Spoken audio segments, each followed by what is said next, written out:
Recording has started. Please note that your storage is almost full. Please log in and delete recordings or purchase more storage from your account. All participants are muted and they can unmute themselves. ओम नमोर्यंताणं नमो सिद्धाणं नमो आर्याणं नमो वज्रायाणं नमो लोये सव्वसावणं मंगलं भगवान् वीरो मंगलं गौतमो गणी मंगलं कुंदार्यो जैनधर्मोस्तु मंगलम् ओंकार बिंदु संयुक्तं नित्यं जायन्ति योगिनः कामदं मोक्षदं चैव ओंकाराय नमो नमः अहोपकार जिनवरनो कुंदनो ध्वनि दिव्यनो gene कुंद ध्वनियाप्या अहो आ गुरु काहनो तुझ ज्ञान ध्यानो रंग अमया दर्श रहो ओ शिव पद तकत जसंग माता माता।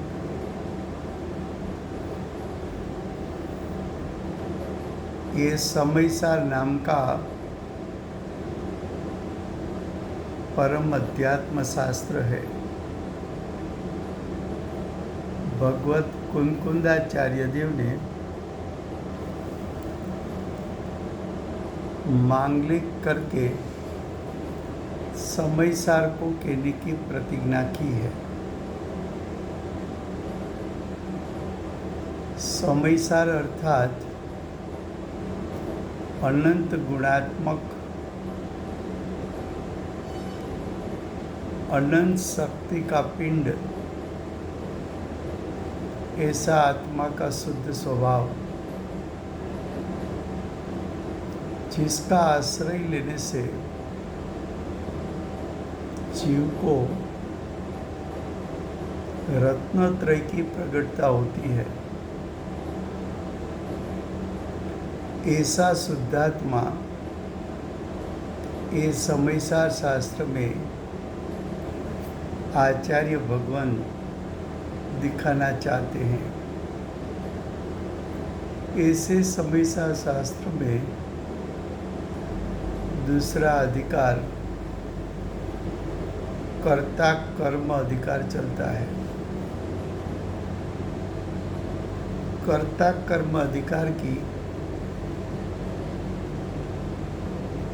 गाथा 85 85 गाथा, उसका हेडिंग है अब हम टीका पर आए हैं। आचार्य भगवान ने 83 गाथा में निश्चय नहीं से जीव स्वयं की पर्याय का करता है, ऐसा सिद्ध किया था और स्वयं के परिणाम का भोगता है, ऐसा सिद्ध किया था। 84 गाथा में आचार्य भगवान ने व्यवहार नहीं से बताया कि आत्मा उद्गल कर्म का करता है। व्यवहार का यहाँ अर्थ किया था निमित्त। निमित्त से कहा जाता है कि आत्मा उद्गल कर्म का करता है। अब 85 गाथा में ये बताना है कि ये व्यवहार से कहना कि जीव परद्रव्य का करता है, वो तो वास्तव में दोष है, दोष युक्त है। ये बात भगवत कुनकुंदाचार्य देव दिखाना चाहते हैं। ये गाथा पर अमृतचंद्र आचार्य देव ने टीका की है। तो देखो गाथा 85 उसकी टीका। प्रथम तो जगत में, जगत का अर्थ है विश्व, प्रथम तो विश्व में जो क्रिया है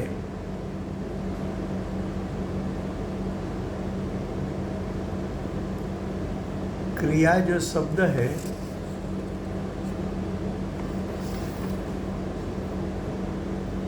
तो क्रिया के लिए शास्त्र में बहुत से शब्द है। क्रिया पर्याय को कहते हैं, तब द्रव्य को कारण कहते हैं। क्रिया को जब परिणाम कहेंगे तब द्रव्य को परिणामी कहेंगे। जब क्रिया को कार्य कहेंगे तब द्रव्य को कारण कहेंगे। जब क्रिया को कर्म कहेंगे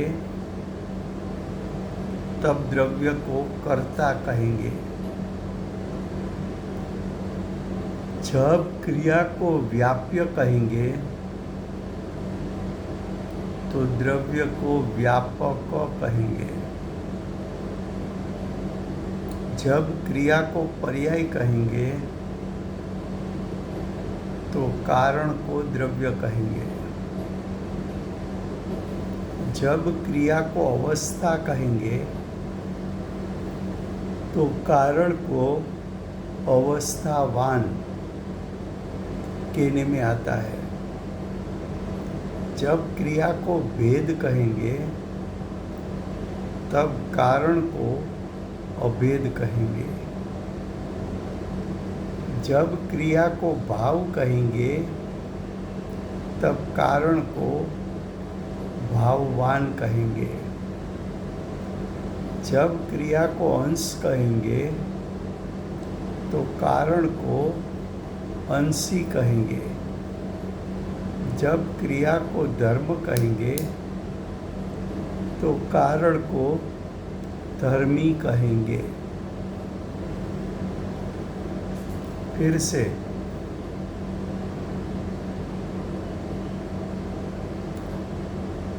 क्रिया और कारण, क्रिया और कारण, परिणाम और परिणामी, कार्य और कारण, कर्म और कर्ता, व्याप्य और व्यापक, पर्याय और द्रव्य, अवस्था तो अवस्थावान, भेद तो अभेद, भाव तो भाववान, अंश तो अंशी, धर्म तो धर्मी।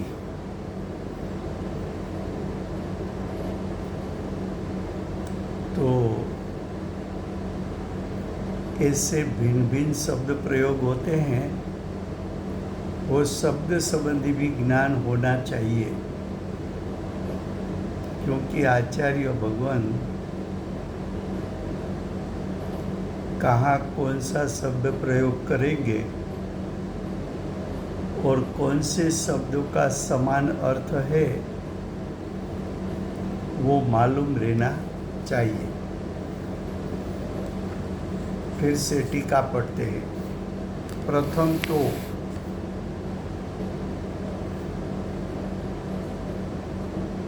जगत में यानी विश्व में जो क्रिया है,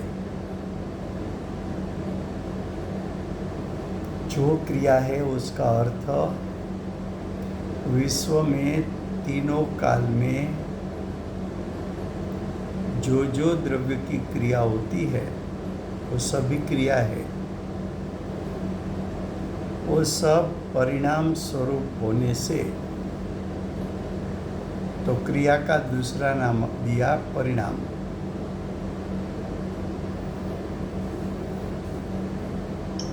परिणाम स्वरूप होने से वास्तव में परिणाम से भिन्न नहीं। क्या कहा?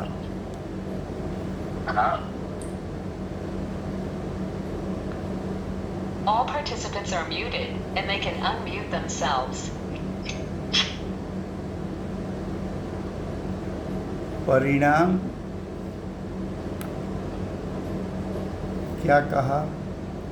क्रिया कहो, परिणाम स्वरूप कहो के परिणाम कहो, तीनों बात एक है। तीनों में कोई अंतर नहीं है। तीनों में कोई अंतर नहीं है।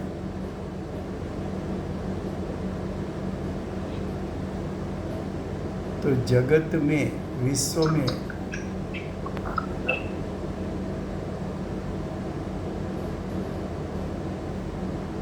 जो क्रिया है वो सभी क्रिया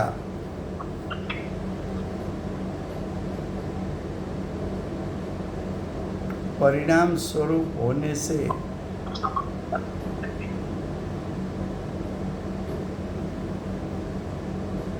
वास्तव में परिणाम से भिन्न नहीं।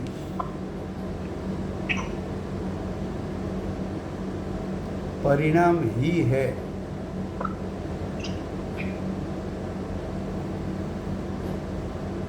किसी एक का फ़ोन म्यूट नहीं है तो उसकी आवाज़ बार बार आती है।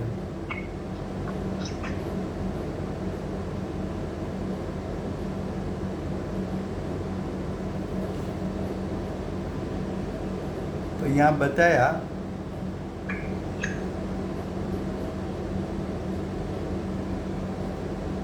રાજુભાઈ તમારો જ બે કે ફોન લાગે છે, બે તમારા જ ફોન લાગે છે।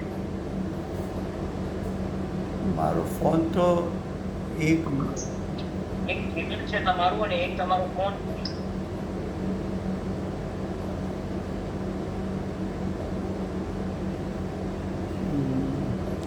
મારો એક ફોન અત્યારે જોડાયેલો છે અને એ ફોન રેકોર્ડિંગ ચાલે છે।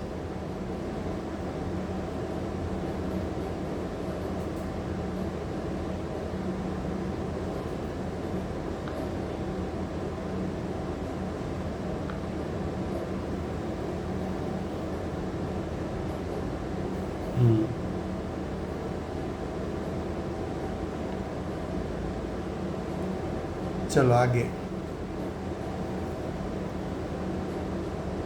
जगत में क्रिया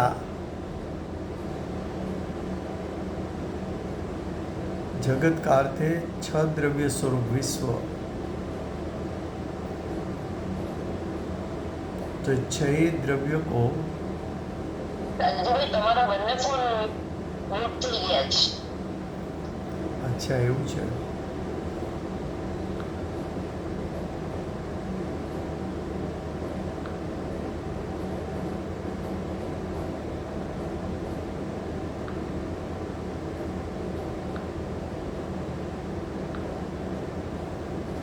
हाँ तो छह भाई आवाज नहीं आ रही है। अभी आई।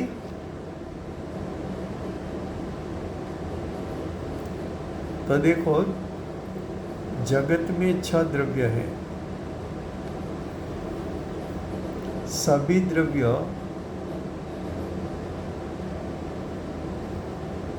अनादि से अनंत काल प्रति समय उसकी क्रिया होती है। उसको आप क्रिया कह सकते हो, उसको परिणाम कह सकते हो। ये परिणाम, ये क्रिया अपने अपने द्रव्य के साथ अभिन्न है, द्रव्य से भिन्न नहीं है।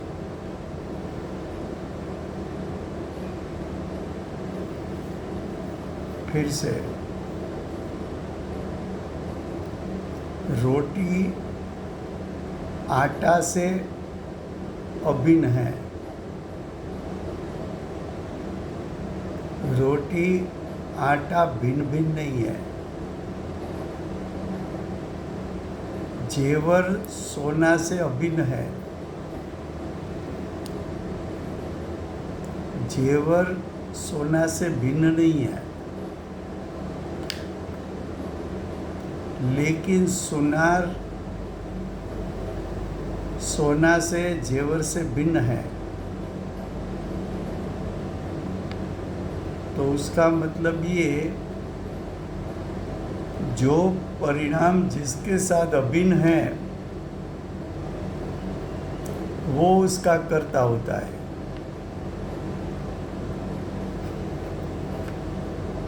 सोना के साथ जेवर अभिन्न है,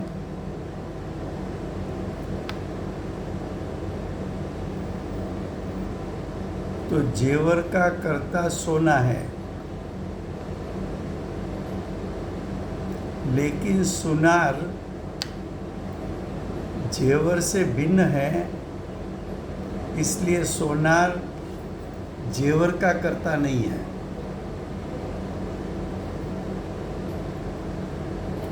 घड़ा मिट्टी से अभिन्न है, तो मिट्टी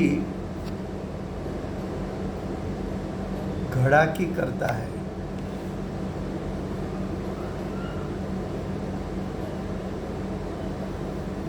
लेकिन कुंभार घड़ा से भिन्न है,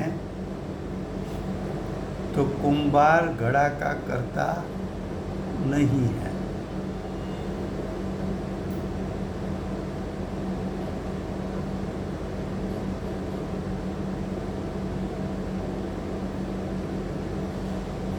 तो देखो,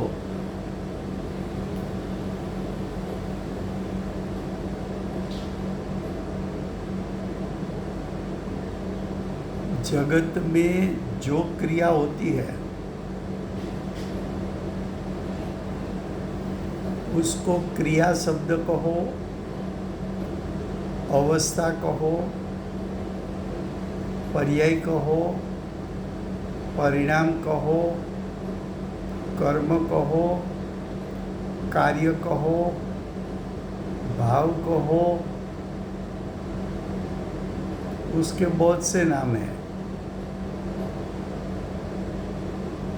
तो क्रिया परिणाम स्वरूप होने से, क्रिया परिणाम स्वरूप होने से उसका अर्थ क्रिया और परिणाम दोनों बात एक ही है।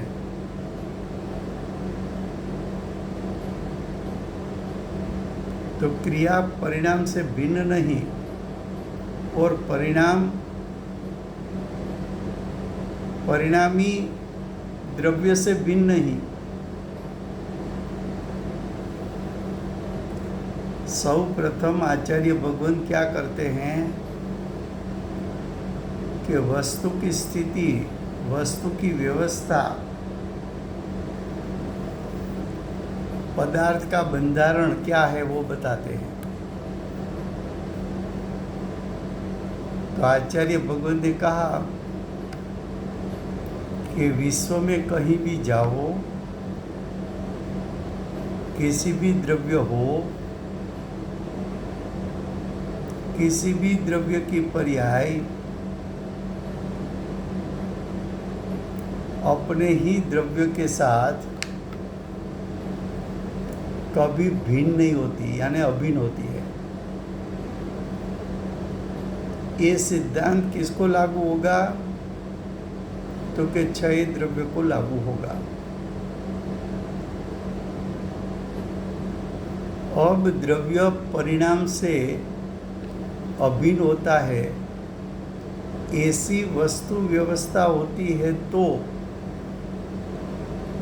क्या एक द्रव्य दो पर्याय का कर्ता बन सकता है?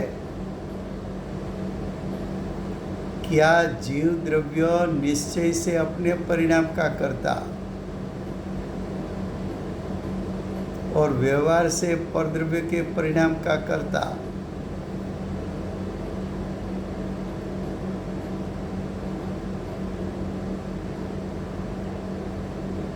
अगर दो पर्याय का जीव कर्ता बनेगा तो दोनों पर्याय तेरे द्रव्य के साथ अभिन्न हो जाएगी।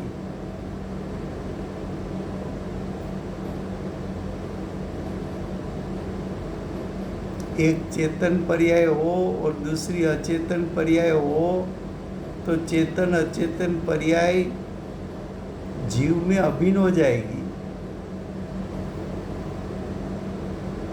तो अब जीव जीव रहा कि अजीव हो गया?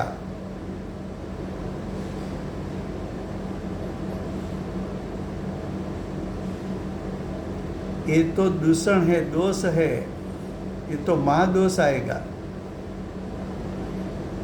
एक पर्याय का एक द्रव्य दो पर्याय का कर्ता है।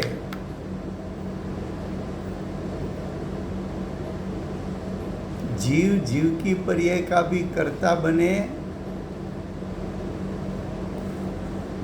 और जीव द्रव्य कर्म का भी कर्ता बने। जीव विभाव भाव का भी कर्ता बने, मोह राग द्वेष का भी कर्ता बने और द्रव्य कर्म का भी कर्ता बने।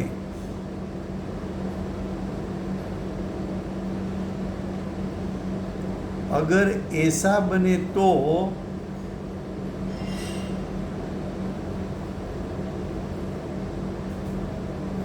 पर्याय तो द्रव्य के साथ अभिन्न होती है, तो भाव कर्म रूप मोह राग द्वेष रूप पर्याय जीव के साथ अभेद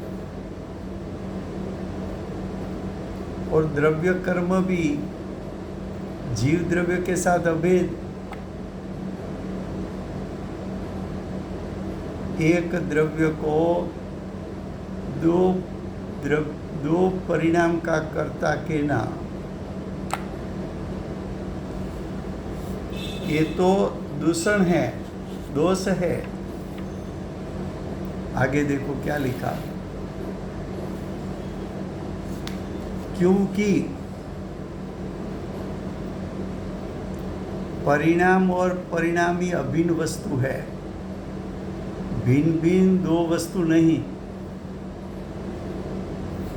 परिणाम जेवर, परिणामी सोना,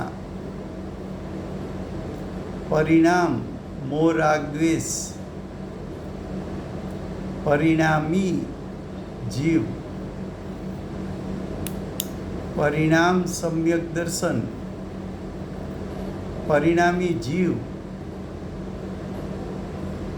तो सम्यक दर्शन और जीव वो तो अभिन्न वस्तु है।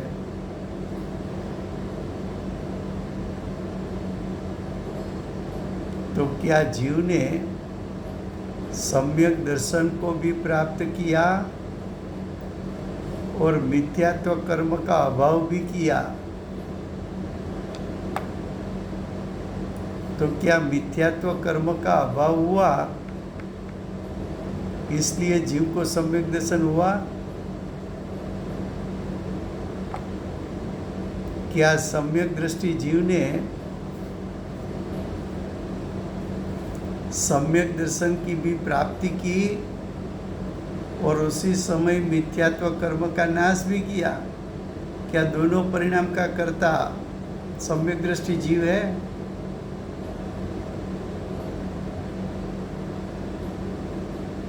तो कि मिथ्यात्व कर्म वो तो पुद्गल के साथ अभिन्न है और सम्यक दर्शन तो जीव के साथ अभिन्न है। जो जिसके साथ अभिन्न हो उसका वो करता। तो जीव सम्यक दर्शन के साथ अभिन्न है तो जीव सम्यक दर्शन का कर्ता भोगता है और पुद्गल मिथ्यात्व कर्म का कर्ता भोगता है।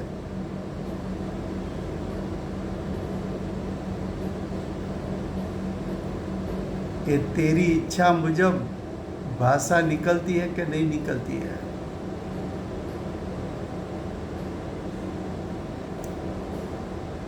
तू इच्छा के साथ तेरा आत्मा अभेद है, शब्द के साथ तेरा आत्मा अभेद नहीं है। इच्छा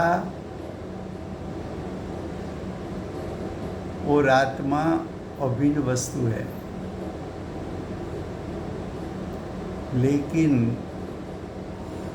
भाषा और आत्मा अभिन्न वस्तु नहीं है।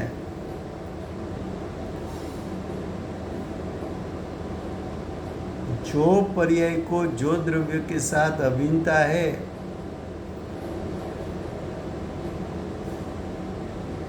वो द्रव्य अपनी अभिन्न पर्याय का करता है।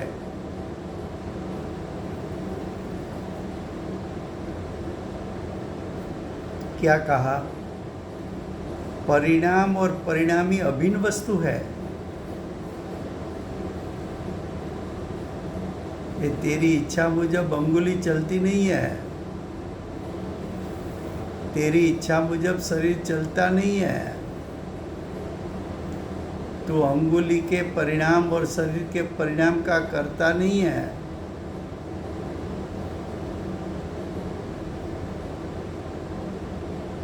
तू मेवा मिठाई का भोक्ता नहीं है।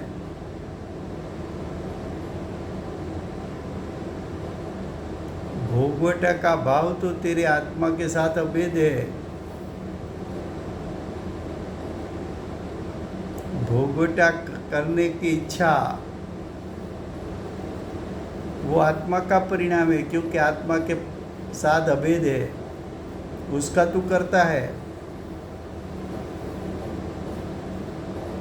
तू अज्ञान मिश्रित राग का भोगवटा कर सकता है, क्योंकि अज्ञान मिश्रित राग रूप परिणाम तेरे आत्मा की सत्ता में अभिन्न है, उसका कर्ता तेरा आत्मा।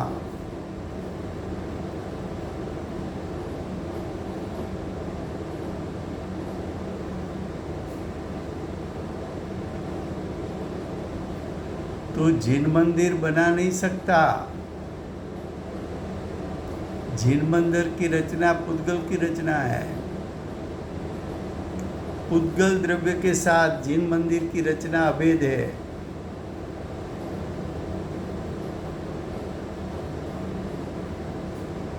परिणाम और परिणामी अभिन्न वस्तु है।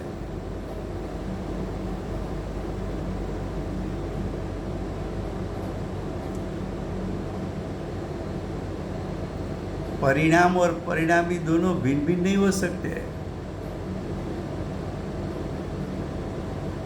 द्रव्य से पर्याय भिन्न हो नहीं सकती।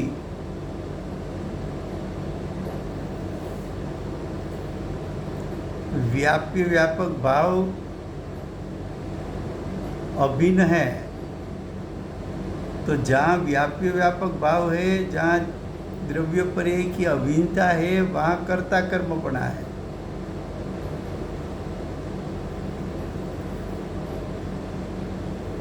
क्या कहा? परिणाम और परिणामी अभिन्न वस्तु है, भिन्न भिन्न वस्तु नहीं। इसलिए ऐसा सिद्ध हुआ कि जो कोई क्रिया है,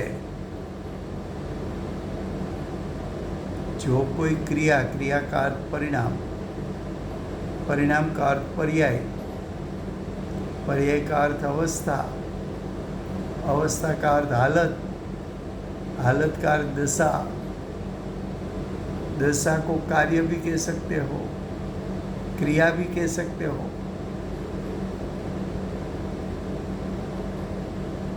तो जो कोई क्रिया है, विश्व में 6 द्रव्य है, एक एक द्रव्य के अनंत गुण हैं।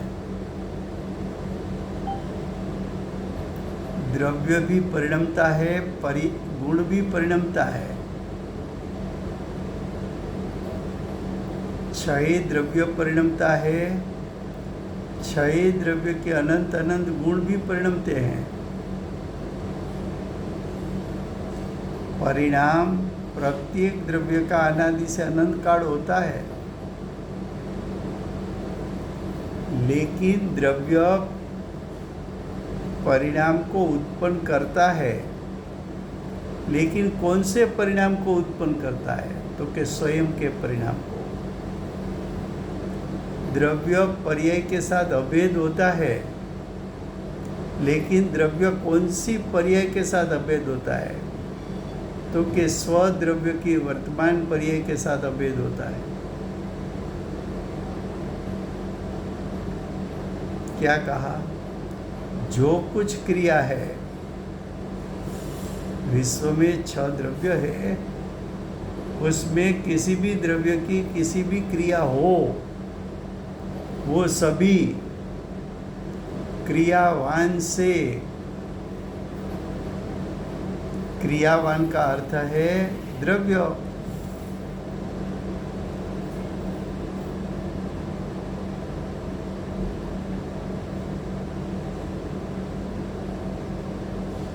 क्या कहा? क्रिया क्रियावान से, क्रिया यानी पर्याय, क्रियावान यानी द्रव्य। तो पर्याय द्रव्य से भिन्न नहीं।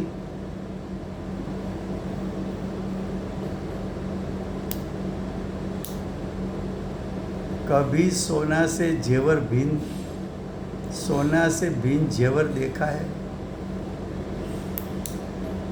कभी मिट्टी से भिन्न घड़ा देखा है?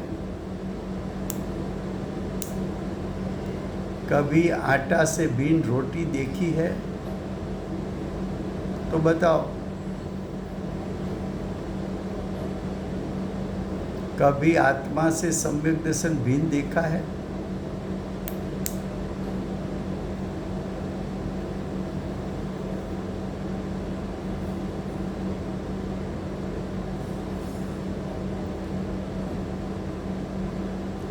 कभी द्रव्य कर्म उद्गल द्रव्य के बिना देखा है?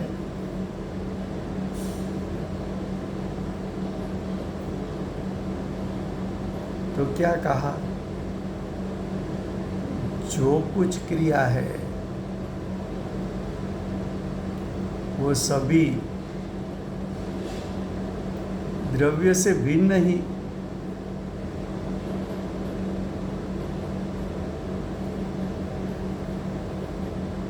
फिर से गुजराती में,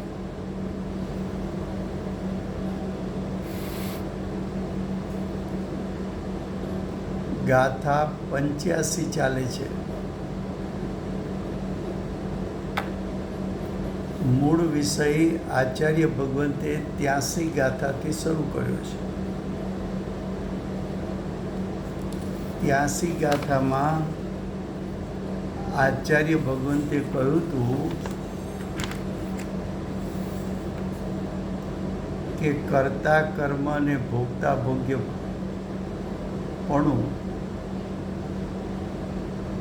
નિશ્ચયથી તો આત્મા અને આત્માને પોતાના વર્તમાન પરિણામ સાથે છે।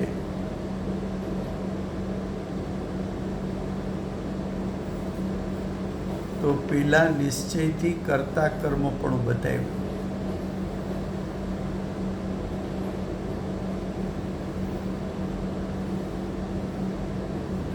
નિશ્ચયથી એટલે ઉપાદાનથી બતાવ્યું કે દરેક દ્રવ્યમાં પોતાનામાં સ્વશક્તિ છે.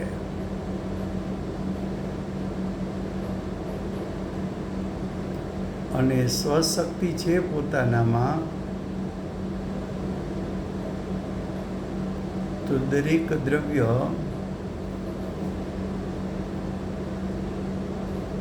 પોતાની સ્વશક્તિથી પોતાના વર્તમાન પરિણામને કરે છે. એને નિશ્ચય કહો. પોતે પોતાના પરિણામને ભોગવે છે એને નિશ્ચય કહ્યું. પછી એમ કહ્યું કે ઉપચારના કથનમાં, વ્યવહારના કથનમાં, નિમિત્તના કથનમાં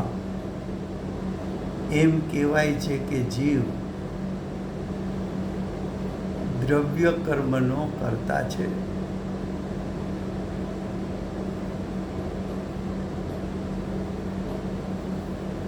દ્રવ્ય કર્મનો કર્તા છે.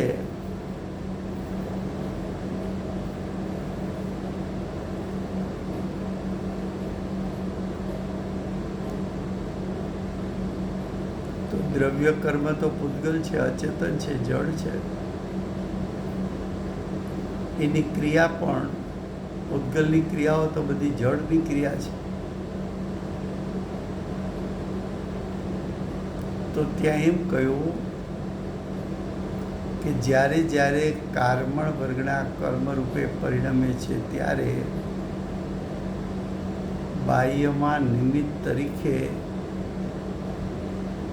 જીવનો વિભાવ હોય છે. વિભાવથી થાય છે એમ નથી કીધું.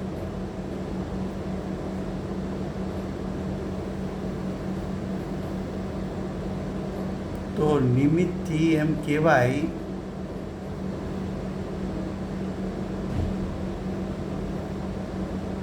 કે કારમણ વર્ગનાને જીવ કર્મ રૂપે પરિણામ આવે છે.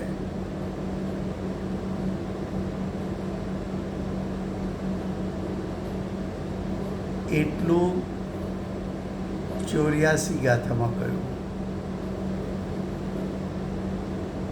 85 ગાથામાં એમ કહ્યું કે વ્યવહારથી, ઉપચારથી દ્રવ્ય કર્મનો કરતા જીવને કેવો એ ખરેખર તો દોષ જ છે. દોષ કેમ છે?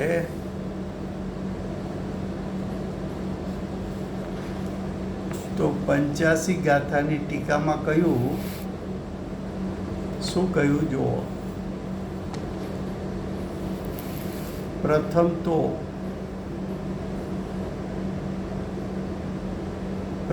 તો કહીને 6 દ્રવ્યને લાગુ પડતો સામાન્ય સિદ્ધાંત બતાવે છે. પ્રથમ તો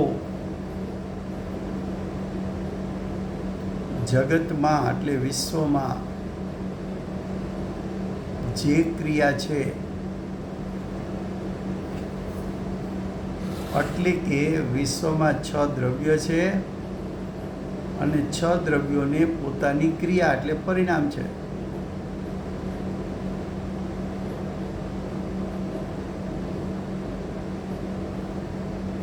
તો 6 દ્રવ્યોમાં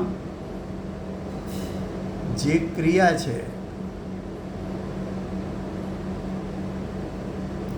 એને ક્રિયા પણ કહેવાય, પરિણામ પણ કહેવાય, પર્યાય પણ કહેવાય, અવસ્થા પણ કહેવાય, હાલત પણ કહેવાય, દશા પણ કહેવાય, પર્યાય પણ કહેવાય. અનેક શબ્દ પ્રયોગ ક્રિયા માટે એટલે કે પર્યાય માટે છે. વિશ્વમાં 6 દ્રવ્ય છે. સ્વભાવથી પરિણામ સ્વભાવી છે. દરેક દ્રવ્યને અનાદિથી અનંતકાળ પ્રતિ સમય પરિણામ ઉત્પન્ન થાય છે. દરેક દ્રવ્ય પાસે અનંત અનંત ગુણ છે અને દરેક દ્રવ્ય ના અનંતે અનંત ગુણો અનાદિથી અનંતકાળ પ્રતિ સમય પરિણમે છે. આવું વિશ્વમાં જોવા મળે છે, પણ દરેક દ્રવ્ય પરિણમે છે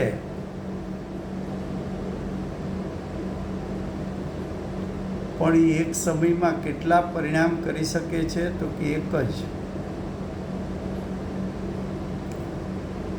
એ પરિણામ અને દ્રવ્ય વચ્ચે કેવો સંબંધ છે? તો કે વર્તમાન પર્યાય અને દ્રવ્ય એ તો અભિન્ન છે. દ્રવ્યથી પર્યાય જુદી નથી કે પર્યાયથી દ્રવ્ય જુદું નથી.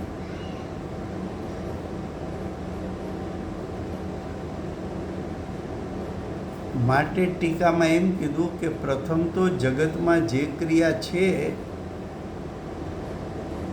તે બધી પરિણામ સ્વરૂપ હોવાથી ક્રિયાને પરિણામ કીધા. પરિણામ સ્વરૂપ હોવાથી ખરેખર પરિણામથી ભિન્ન નથી. પરિણામ કહો, પરિણામ સ્વરૂપ કહો કે ક્રિયા કહો, બધી વાત એક જ છે. બધું પરિણામ જ છે.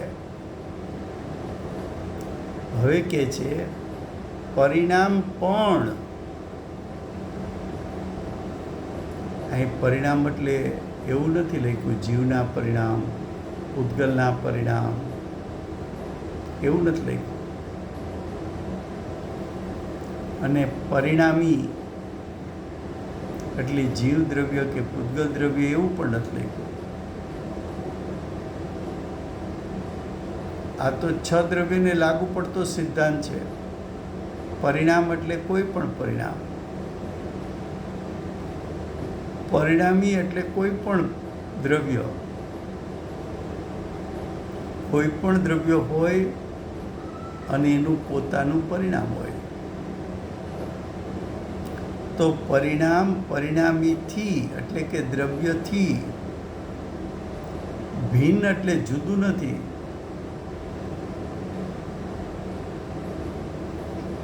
તો વિશ્વમાં 6 દ્રવ્યો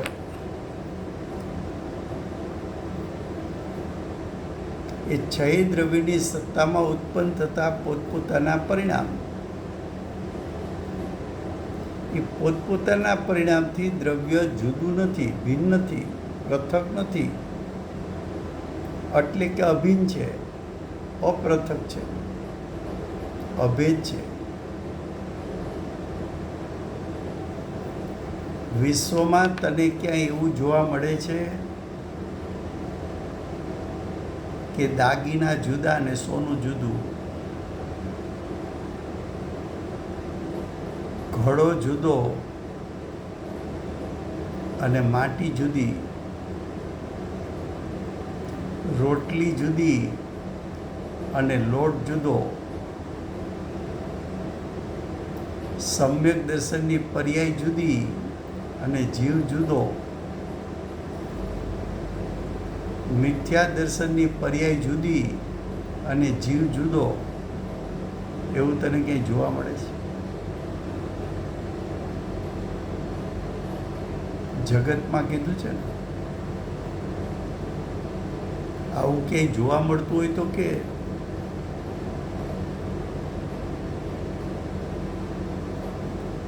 એ કઈ ભિન્ન નથી.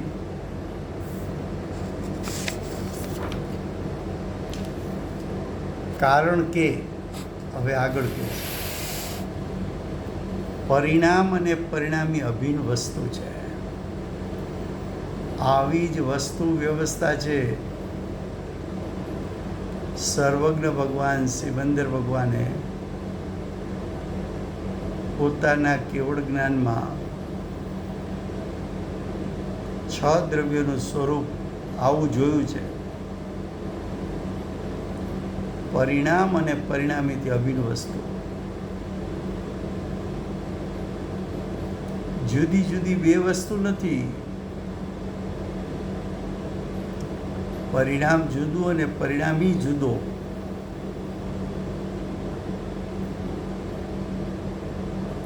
લીંબુ અને ખટાશ જુદી. નિમક અને ખારાશ જુદી. સાકર અને મીઠાશ જુદી.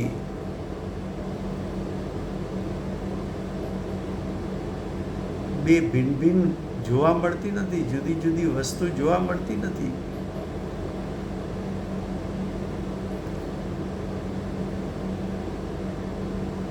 જીવ અને મોહ રાગ દ્વેષ જુદા એમ જોવા નથી પડતું.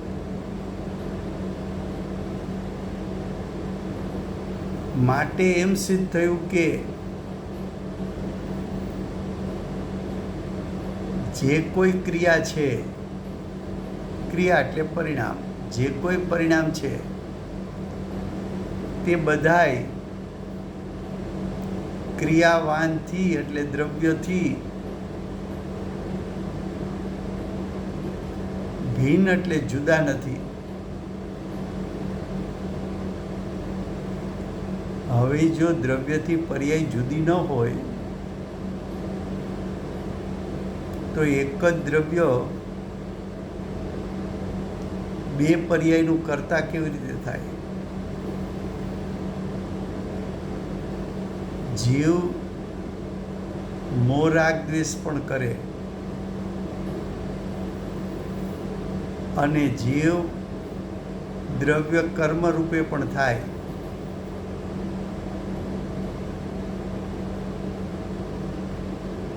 તો કે તો દોષ આવે.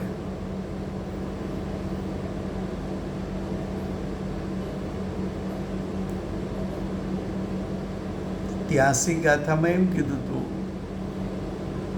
કે જીવ પોતાના પરિણામનો કર્તા અને પોતાના પરિણામનો ભોગતા નિશ્ચયથી. તો જીવ મોહ રાગ દ્વેષ પરિણામનો કર્તા અને એનો આકુળતાનો ભોગતા.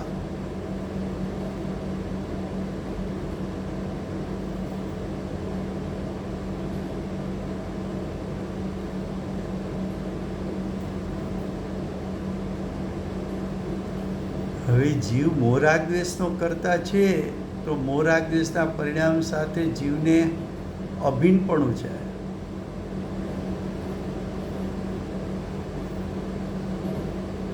હવે મોહ રાગ દ્વેષ નિમિત્ત થયું અને કારમણ વર્ગના કર્મ રૂપે થઈ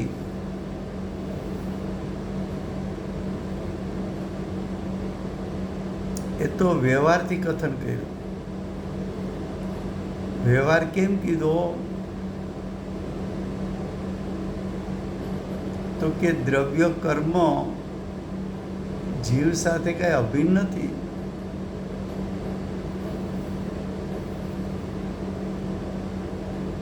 વ્યવહાર કેમ કીધો? કે કારમણ વર્ગના કર્મ રૂપે પરિણમે છે ત્યારે બાહ્યમાં નિમિત્ત જીવના મોહ રાગ દ્વેષ હોય છે.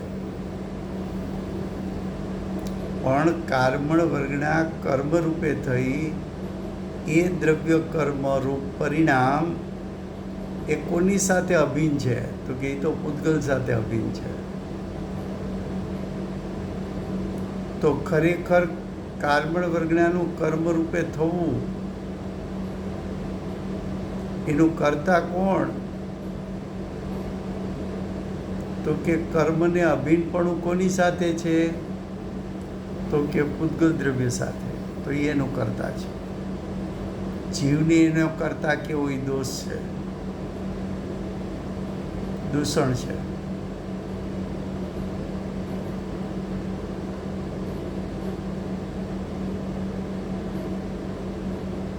अब आगे क्या कहते हैं? इस प्रकार वस्तु स्थिति ही अर्थात वस्तु की ऐसी मर्यादा होने के कारण, क्या कहा, वस्तु स्थिति, वस्तु का स्वरूप कैसा है?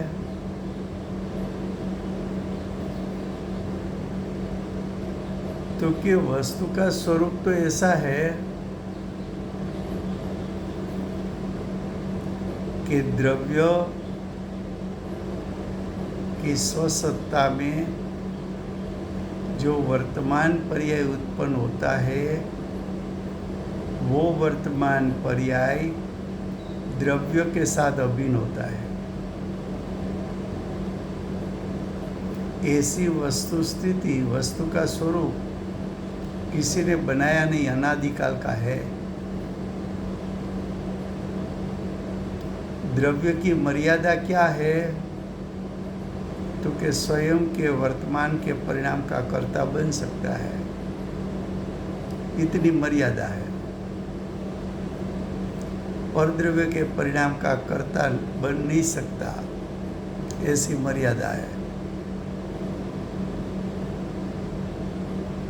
तो क्या कहा? इस प्रकार वस्तु स्थिति ही, अर्थात वस्तु की ऐसी मर्यादा होने के कारण क्रिया और कर्ता का अभिन्नपणा सदाई, सदाई यानी तीनों काल, तपता है यानी वर्तता है।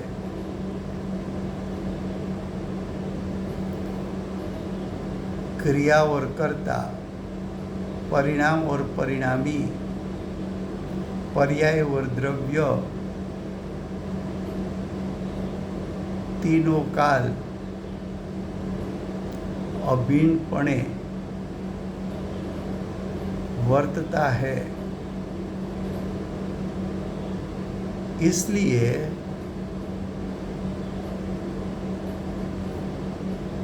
जिस प्रकार जीव व्याप्य व्यापक भाव से स्वयं के परिणाम को करता है और भाव्य भावक भाव से स्वयं का ही भोगता है,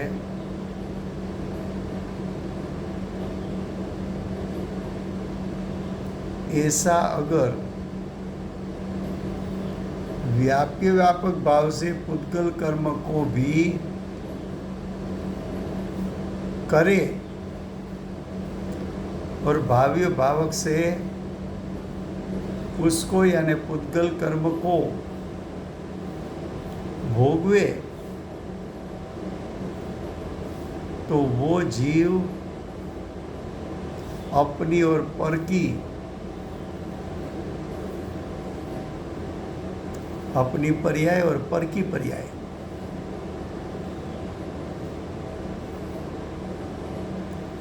ऐसी मिली हुई पर्याय यानी दोनों की पर्याय,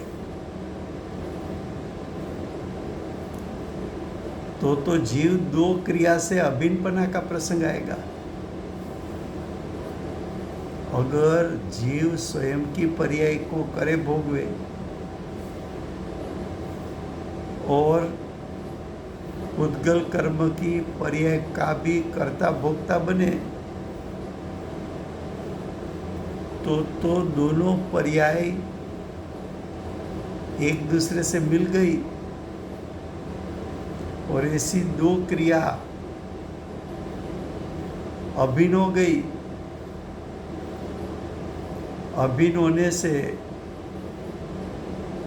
परस्पर स्वपर का विवेक नहीं रहा, स्वपर का भेद नहीं रहा, स्वपर का विभाग नहीं रहा, स्वपर का विभाग अस्त हो गया और स्वपर का विभाग अस्त हो गया तो किसी एक को नाश का प्रसंग आएगा।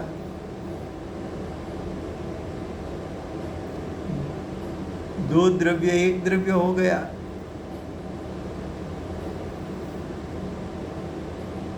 तो द्रव्य अनेक द्रव्य स्वरूप हो गया।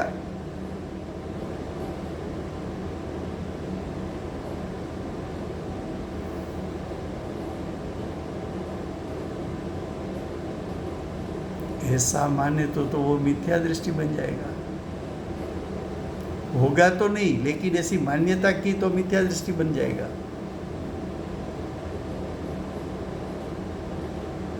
तो अनेक द्रव्य स्वरूप एक आत्मा को अनुभवता हुआ मिथ्या दृष्टिपना के कारण सर्वज्ञ के मत से यानी सर्वज्ञ के अभिप्राय से, सर्वज्ञ के उपदेश से बाहर हो गया।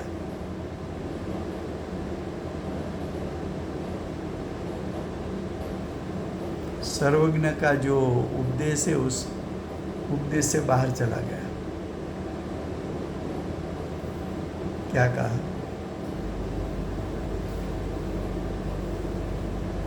न्याय क्या दिया?